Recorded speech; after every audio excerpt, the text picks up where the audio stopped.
Hey y'all, Bowtie David here, and today we're out in my garden right here next to the strawberry patch. About to see how many citronella plants we can get from this big beauty right here. Now if y'all remember that rosemary experiment, 54 cuttings, 45 are still thriving. We're going to borrow some of that energy and see if this citronella plant wants to play the same game.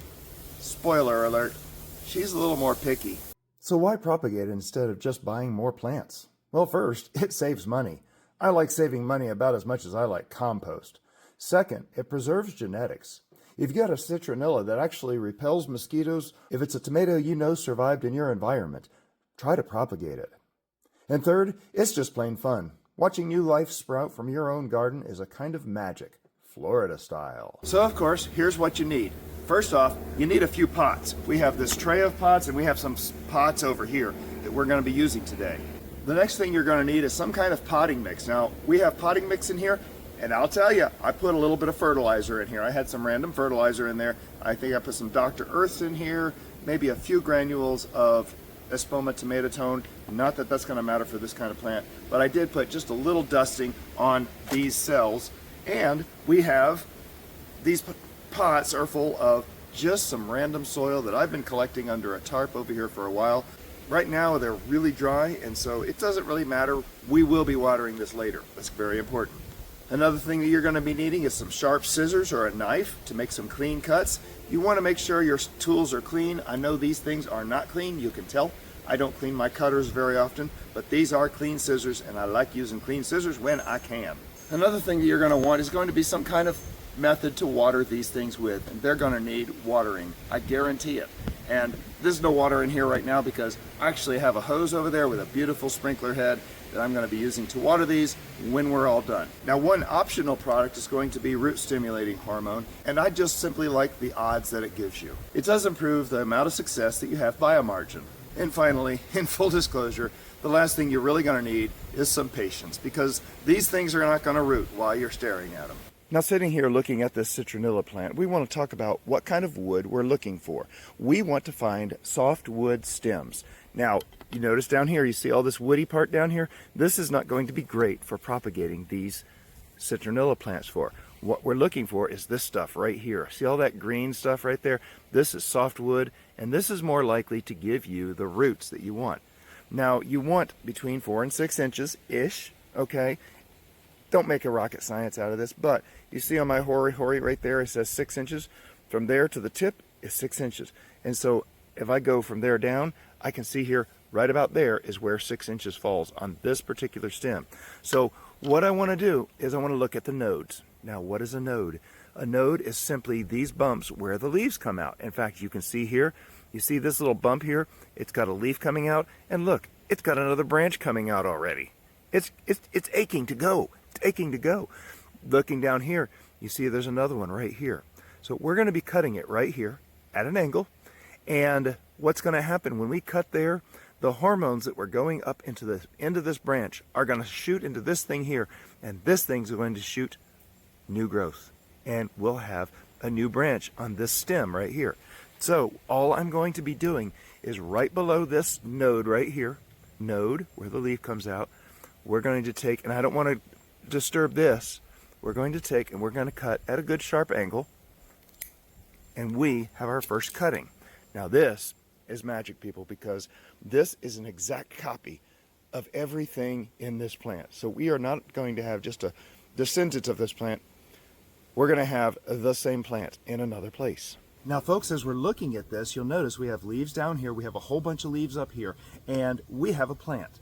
Now, first thing, we're going to be sticking this thing about this far into the soil.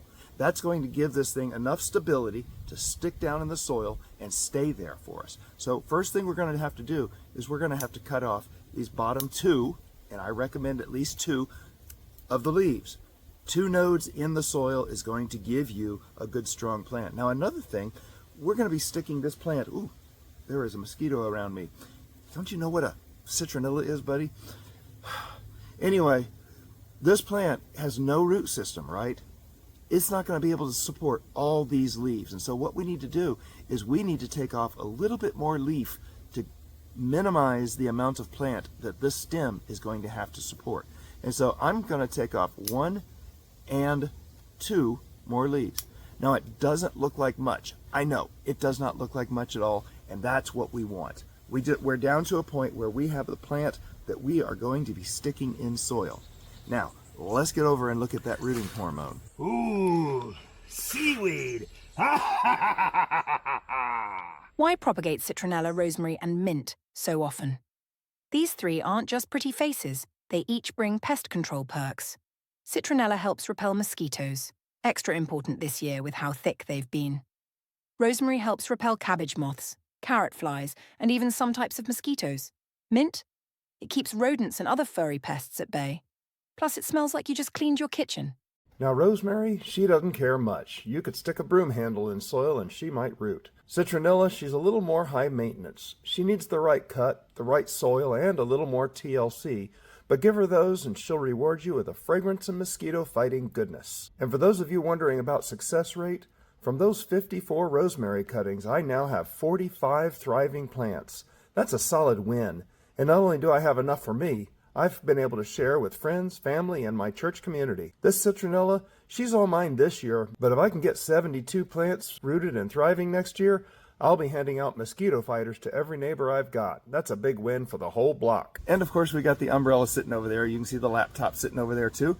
And it's raining out here, folks. We have some thunderstorms just here to my left coming out of the north, but I see blue sky already, so I'm being very hopeful. I'm being very optimistic. So this rooting hormone, and folks, I'm not going to tout any particular brand. Some are better, some are worse. If you have something that's available to you, I recommend using it, okay? So what you're going to do is you're going to take this thing and you're just going to dip it into this white powder. And it is just a white powder.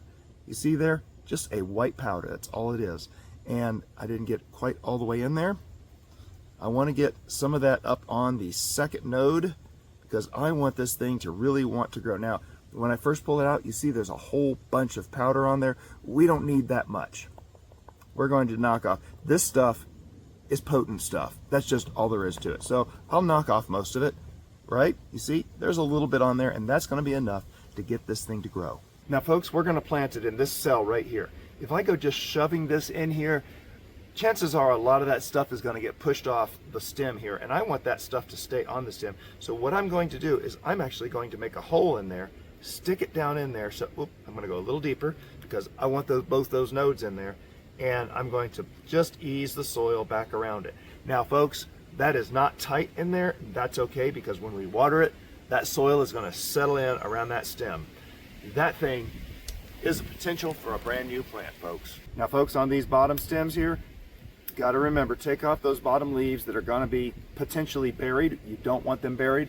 We are propagating, not composting here. So we want to make sure that those leaves are not there because that can spread rot and root into the plant. And I'm going to take this thing and I'm going to take off about the same amount as that last plant. And that is ready to go. Now keep the cuttings moist but not swampy. Good drainage is key here if you're outside especially. Missing them once or twice a day works well too.